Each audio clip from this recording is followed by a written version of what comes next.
ഏവർക്കും ഇന്ത്യയുടെ 80ാമത് സ്വാതന്ത്ര്യ ദിനാശംസകൾ നേരുന്നു. ഇന്നേ ദിവസം നമുക്കറിയാം ഓഗസ്റ്റ് 15 രാജ്യമെമ്പാടും തന്നെ പതാകകൾ ഉയർത്തുകയും അതുപോലെ തന്നെ നമ്മുടെ ദേശഭക്തിഗാനം ഒക്കെ ആലപിക്കുകയും ചെയ്യുന്ന ഒരു ദിവസമാണ്. അത് രാഷ്ട്രഭേദമന്യേ എല്ലാവരും ചെയ്യുന്നൊരു കാര്യമാണല്ലേ. അപ്പം നമ്മുടെ നാട്ടിൽ നടന്ന ഒരു കാര്യം ഇന്ന് ഭയങ്കര മോശമായിട്ട് തോന്നി. ഇതൊക്കെ ഭയങ്കര പോകൃത്തരം എന്ന് തന്നെ പറയാനുള്ളൂ.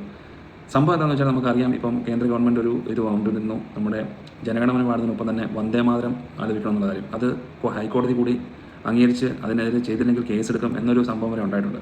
അപ്പോൾ നമ്മുടെ രാഷ്ട്രീയക്കാർ ഇതൊക്കെ അംഗീകരിക്കുകയോ അല്ലെങ്കിൽ അതിൻ്റെതായ രീതി ചെയ്യുകയോ ചെയ്യാതെ എന്തൊക്കെ പോകൃത്തരങ്ങളാണ് നാട്ടിൽ കാണിക്കുന്നത്. ഇതിപ്പം നമ്മുടെ കോഴിക്കോട് കോർപ്പറേഷൻ എന്ന സംഭവമാണ്. നമുക്ക് ആദ്യം ഒരു വീഡിയോ ഒന്ന് കണ്ടിട്ട് ബാക്കി കാര്യങ്ങൾ നോക്കാം. പഞ്ചാബ് സിംഗ്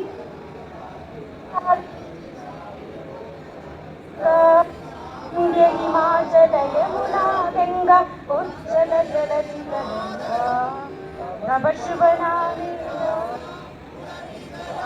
समाहे ताहे तब जय गाथा जनगण मंगलदायक जय हे भारत भाग्य विधाता जय हे जय हे जय हे जय जय जय जय हे कोटि कोटि कंठ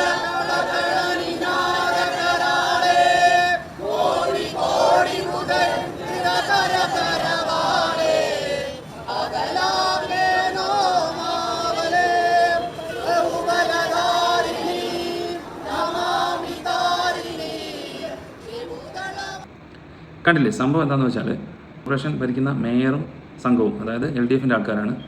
അവർ ദേശഭക്തിഗാനം പാടി, ജനഗണമന പാടി. അപ്പം അതിനൊപ്പം തന്നെ BJPയുടെ നേതൃത്വത്തിലുള്ള കൗൺസിലർമാരെല്ലാം കൂടെ വന്ദേമാതരവും പാടുക. ഓക്കെ. അപ്പം എൻ്റെ ഒരു അഭിപ്രായത്തിൽ ഇവർക്ക് 2 പേർക്ക് കുട്ടികൾക്കെതിരെ കേസെടുക്കണം. ഇത് LDFൻ്റെയും BJPയുടെയും മാത്രം പ്രശ്നമല്ല കേട്ടോ. നമ്മുടെ നാട്ടിലുള്ള കോൺഗ്രസ്സുകാരും ഇങ്ങനെ കുറേ എണ്ണം കാണിക്കുന്നുണ്ട്, വന്ദേമാതരം പാടുന്നുണ്ട്. ഇത് നമ്മുടെ ഹൈക്കോടതി അംഗീകരിച്ചാണെങ്കിൽ ഉത്തരവാദിത്തപ്പെട്ട സ്ഥാനങ്ങളിൽ ഇരിക്കുന്ന ഇതേപോലുള്ള രാഷ്ട്രീയക്കാരല്ലേ ഇതൊക്കെ ഫോളോ ചെയ്യേണ്ടത്. ഇവർക്ക് എന്തായിരുന്നു കുഴപ്പം? ആദ്യം ദേശഭക്തിഗാനം പാടുക, അതിനുശേഷം വന്ദേമാതരം കൂടെ പാടുക. എല്ലാവരും ഒരുമിച്ച് ചേർന്ന് ഇന്നത്തെ ദിവസമെങ്കിലും നിന്നില്ലെങ്കിൽ പിന്നെ ഇവരൊക്കെ എന്ത് രാഷ്ട്രീയ പ്രവർത്തനങ്ങളാണ് നടത്താൻ പോകുന്നത് സാധാരണ ജനങ്ങൾക്ക് വേണ്ടിയിട്ട്?